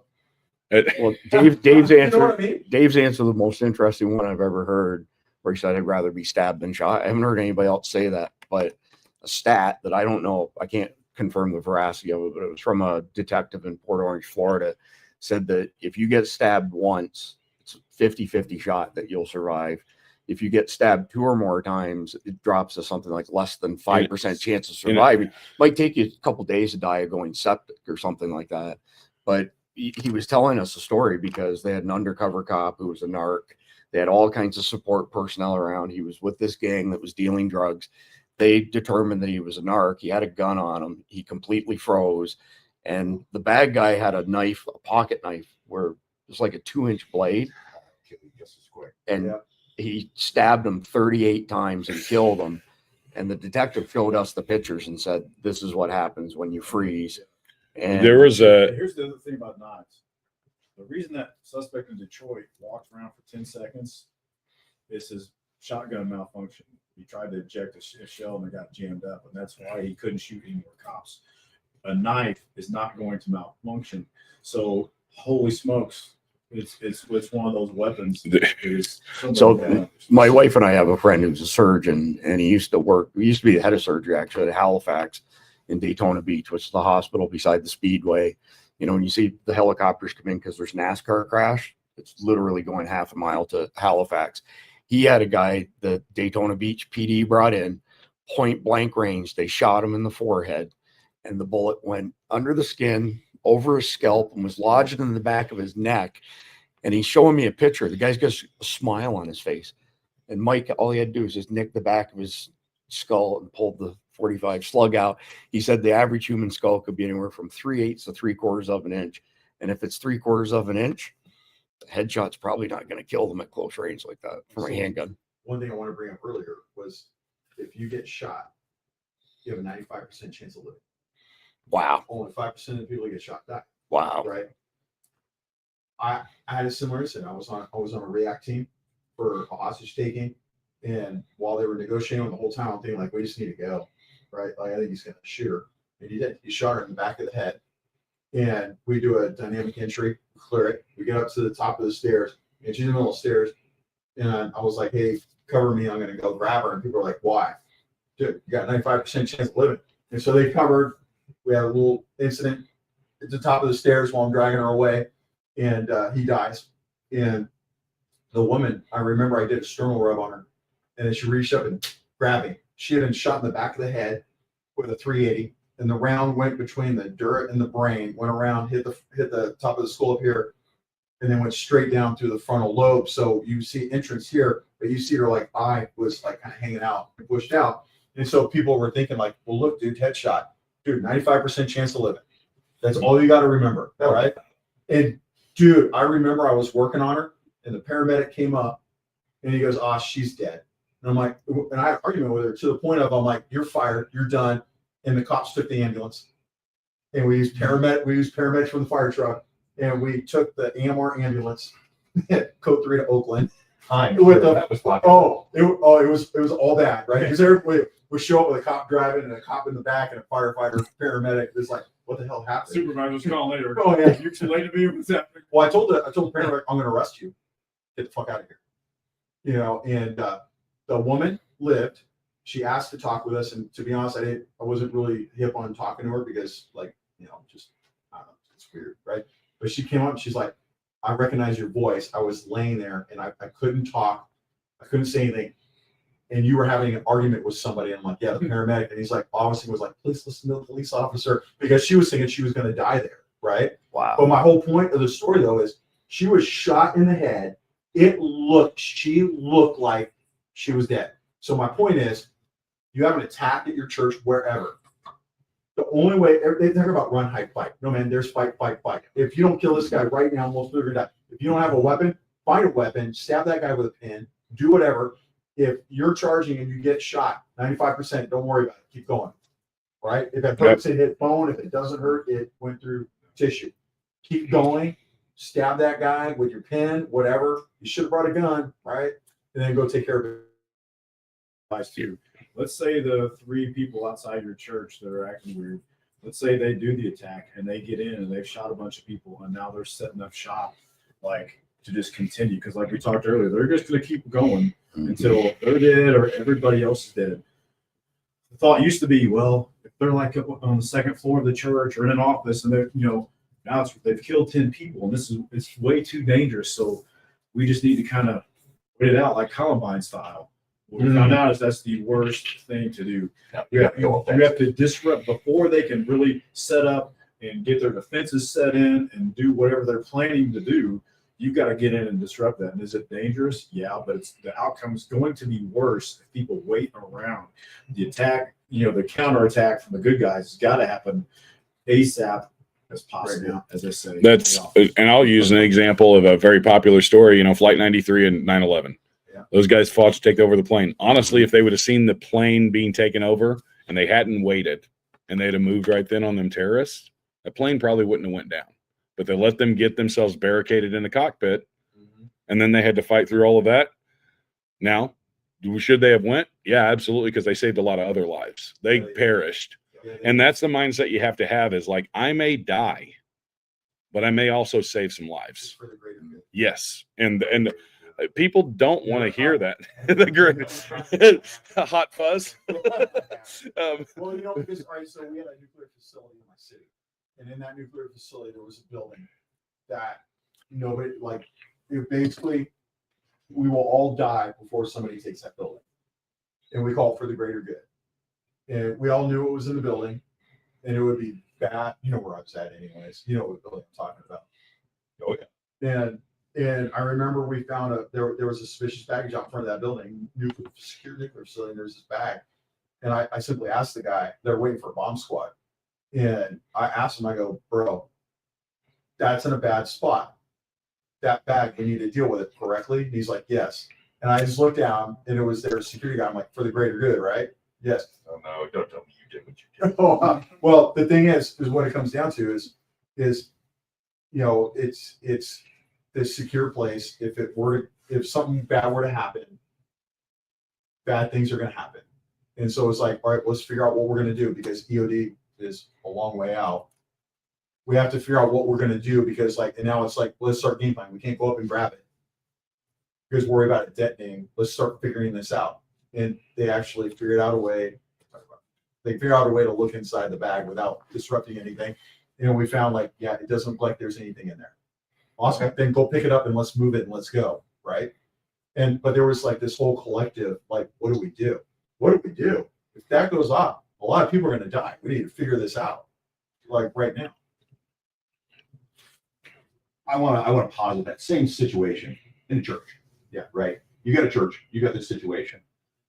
Don't pick the bloody thing up. No, move everybody out. Evacuate. Move everybody out. Absolutely. If you are in a situation where you and tape it, maybe throw it at it. You're gonna get an aneurysm. Stop Tie a it. string to it and then drag it. Yeah, slowly. Literally, I'm getting ready to say, literally walk up to it, tie a length of paracord or rope or something like that to it, back up a full 100 feet. And if it has to be moved, move it at the end of a rope. Give yourself 100 feet. You give yourself 100 feet. 100 feet is a long ways when it comes to fragmentation. Okay, and blast overpressure. You're giving yourself 100 feet of life. Please take it. Please God, don't be the guy. Don't be the deputy who calls me. No, I get there, and I'm like, okay, where's the bomb? Trunk of my car. I didn't want it to hurt anybody. Yeah, that's super helpful. No, I actually brought it to them. I drove over, I put it in the trunk, and they drove it down. And they said, I'm trying to save you a trip, but here it is, and hand them the backpack. It had can of fuse in it. Come on. Thanks, Blue Canary. I was a combat engineer, brother. I know what I'm doing. It's EOD light. Yeah. You should lay on it, self-propelled sandbag. Oh, sorry. Didn't mean to Yeah. What's up next? What's up next, man? We need to start wrapping up. It's up to you. You can do whatever you want. Yeah. So, we're gonna wrap up a little bit and do some funny stuff for you guys. You guys won't be able to see this stuff, so I guess just move right over there. Yeah. So they can Well, see let me it. move over here real quick. I'm gonna get into frame. Oh, Scooch on You over. guys have to see what's on the screen. Yeah. Truly appreciate Get a little comfortable here. Oh, is that what we look like? Yeah, that's what you look like. There's an so. explosion in the background. That's sick. Yeah. Yeah. Let me Those are actually exit out of these. exploding up in the background. Believe it or not, that's the best way to have them. I went to Grok and said, draw a picture of a video thumbnail with Muslims exploding a bomb at a church. And it ripped off like 20 of them for me. I kept saying, do it again. Do Oh, it again. seriously? Dead serious. Couldn't believe it. Grok does that? Yep. Oh, that's cool. True story. All right, here we go. That's about right. The Yeah. union address. Lie, Drop lie, in a lie, lie, quarter lie. and Watch those lies. come out. Yep. Thank goodness he's not our Oh, president that's so anymore. Yeah. So Twist the handle. let's take a minute because I can't prep them up, but so Cards. Oh my God. Look Click at on that. the next one. It'll say share this tab instead. Okay. That'll save All you right. time. But look Cool. at the number of pardons.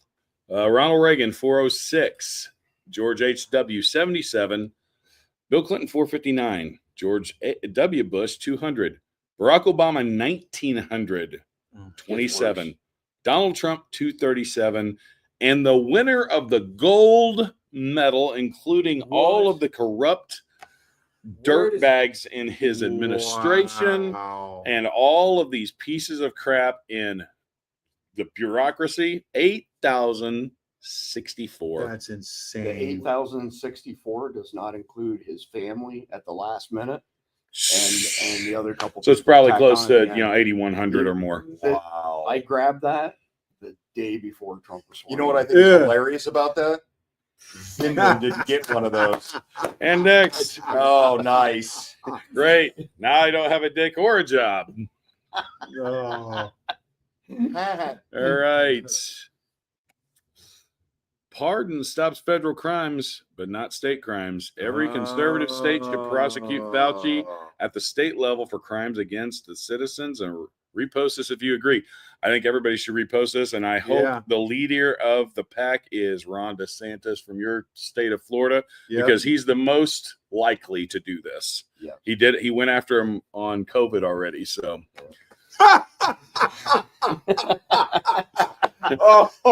please, your lips to God's ears. Hey, you're retarded again. Trump signs executive Shut up, order Homo. making it okay to call people gay and retarded again. No. To be fair, military and police never stopped. No. So Oh. daddy's home. Yeah. You lost, you dirty effing communists. There you go. 100%. Yeah. Are those wait? Are These those look like real map signs? symbols. Are those real I signs? think these are like, They're a real delusion. River Yeah. City needs this. Can you guys email this to me so I can put it on River City? yeah. Yeah. Oh, yeah. Look you get when your husband is about to destroy the people that raided your underwear drawer. That FBI guy right there, he's the one that had my panties on his head. Oh. Probably stiffed him a few times. Someone, that won't work. After it works. And what? That's the Mike Sterling one. That's right. Everyone, I don't like Hitler. Yeah. Or everyone I don't like is Hitler. Sorry, I can't read for some reason. Reading I was is in the Air Force, fundamental. yeah. Yeah, you should A know. Child's how to read. Guide to Online Political Discussion. That's about true. You know, they were trying to do that with Elon with the waving. Oh, it's Trying to coming up. say, yeah. It's coming up. There's a special chart to determine. I'm how, back. Did you miss me? I, for one, did. I did. Yeah. Hands. Yep. Mm.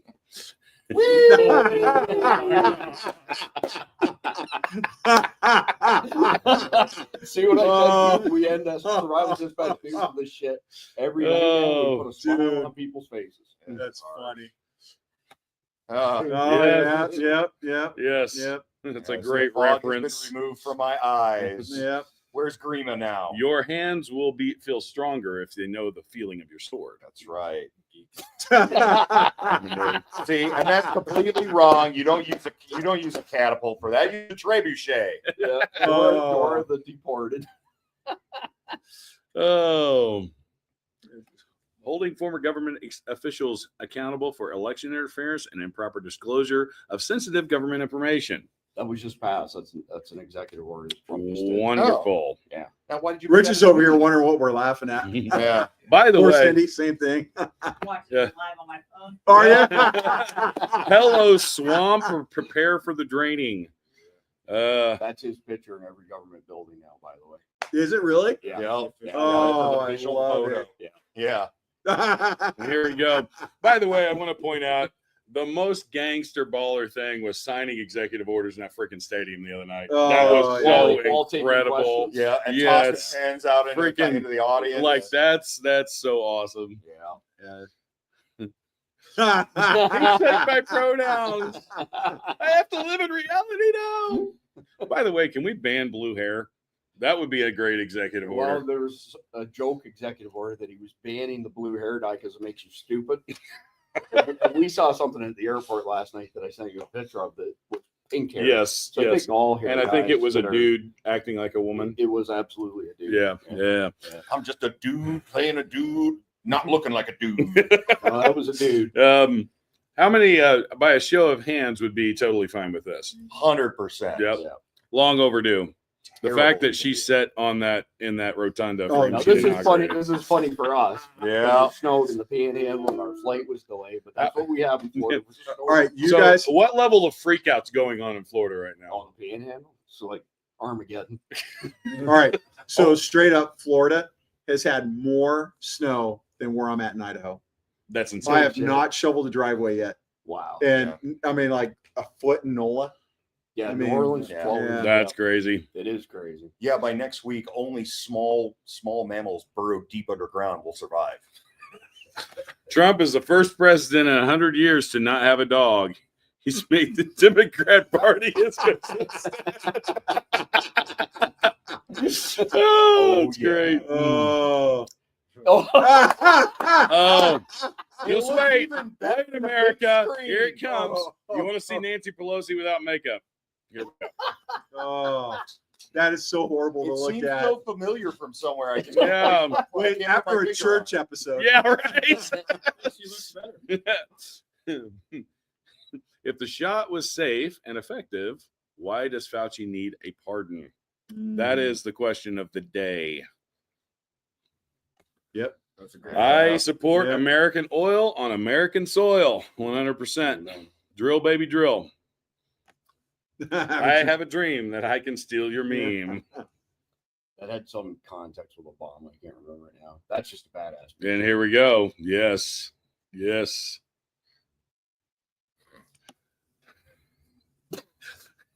Give a dog a hat. Now he thinks he's the shit. All right, so the cops have that same picture, and it's like when the canine unit gets transferred to narcotics. That's what it I was is. gonna say that dog just need a little 100% has bit. a Tech Just- 9. Yeah. You mean the training day? Yeah, right. He's got a Caltech. I'm telling you. Have you seen Squid Game? It's the crazy show where people in debt signing up to kill each other to entertain the rich. Anyway, let's get you enlisted. Wow, that's crazy. Huh? Oh, the Wow. dark humor of the military. Oh, Straight yeah. up, man. Nothing Nothing. can stop what's coming. Nothing. Like we're already seeing the most prolific and fast rollout of a 180-degree turn. Oh. F it, arrest Fauci anyway. You know, I will say this. They need to do the investigation no matter what. Oh yeah. This has to be Yeah. exposed to the American people, everything. Single-handedly putting an end to the dumb blonde jokes. Well, we did. So a determine dumb that the- so a dumb AOC walks into a bar. I hate looking at that picture. This is good. Mexican word of the day, bishop. Can someone please shut the bishop? Oh, here we go. Charlie Kirk, pharmaceutical companies should not be allowed to advertise prescription drug, can't talk, on TV. Make it illegal for make it illegal Yeah, like the it'd be rest So of the world. wonderful to not have to watch 47 prescription drug commercials an hour. Yeah. Can you pick up a card on your way home? My coworker's husband just got deported. The fuck is wrong with you? Oh man. By the way, who's the comedian It was I can't think of his name.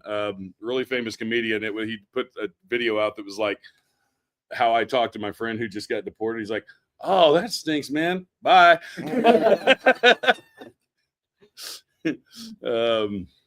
FEMA has been directed back to North Carolina with $2 billion of emergency funds. We transferred it from the programs that fund welfare for illegals. They won't be needing it. Thank you, President Trump. That's not a joke. That's freaking amazing. Yeah.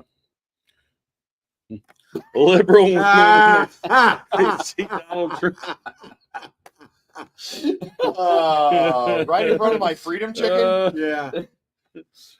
Oh, We we saw already that. saw that one. Okay, you redid it. Yeah. Oh yeah. 2025. F off. Nobody cares. Bye-bye, Rainbow Jihad. Are they Nazis? That looks like a Nazi. Hey, that's I mean, if... It's a gay Nazi. Yeah. They're still a Nazi. Or as AOC says, "Hail Hitler." Right? Stop talking about Trump. I can't. True story there. Oh, when the science needs a pardon, that's when you know it was bull. bullshit. Yeah. 100%. That's Rubio State Department bans Pride BLM flags at embassies and outposts. Was Great that a thing news. for real? Yes. That's for Mhm. real. The BLM flag too. Yep. They're going scorched earth on this stuff, dude. Like straight up scorched earth. 100%. And need to. So you're saying that tobacco products on race cars will make me want to smoke, but gay and drag queen storybooks won't influence my life choices. That's a fair point. Fair point. Yeah. True story. Oh, I think and that that's is it. it. All right, so we ran long today, but for a good reason. Great topic. I'd like to thank all of our guys on our panel. You guys are awesome, and if you guys need comment or need training, and I'm on my train of thought. He owed me that, by the way, for last night. Yep. Um, And then some. Oh, that came out weird. yeah, it did come out weird. Backstory here: I kind of locked him out of being able to get up to the suite last night. So, but anyways, check out Keith at ChristianWarriorTraining.com on YouTube. He's got a ton of great content and great resource for anybody that's looking into self-defense, looking into protect their church or themselves. Check us out, RighteousSavages.com. We are also on YouTube. We're doing a lot of product reviews. We're doing a lot of content for you guys in the vein of firearms, our faith, what bringing masculinity back to America looks like. We definitely want to see you guys tune in and check out Survival Dispatch, all of our content. We appreciate everything you guys do. We'll be back tomorrow night at the same time. Right here from the Champagne right Room here at SHOT from- Show. Yes. Same Yes. time, same place, Yes, same bat channel. yes, yes.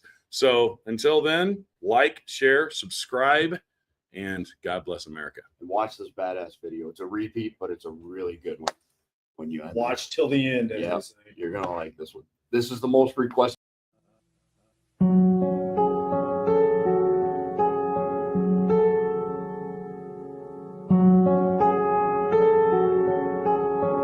In the darkness once again,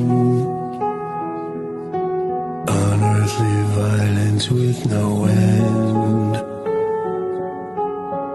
Power visions quietly storming, funds of fueling downstream draining.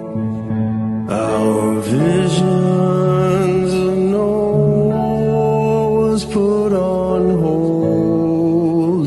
Now they've been told. In the sound of violence, it's not a dream. Their lives are torn, blood flowing over dirt and stone. In the sights of a deadly drone, greenlit to fire innocence unknown. and a mother and father must bury another son. The world's undone. The endless sound of violence. Then in a shining light we saw 100 million people strong. People screaming, just listen to me. Politicians, it's your reckoning. People casting choice. Their voices will be heard. Unchain the word. The endless sound of violence.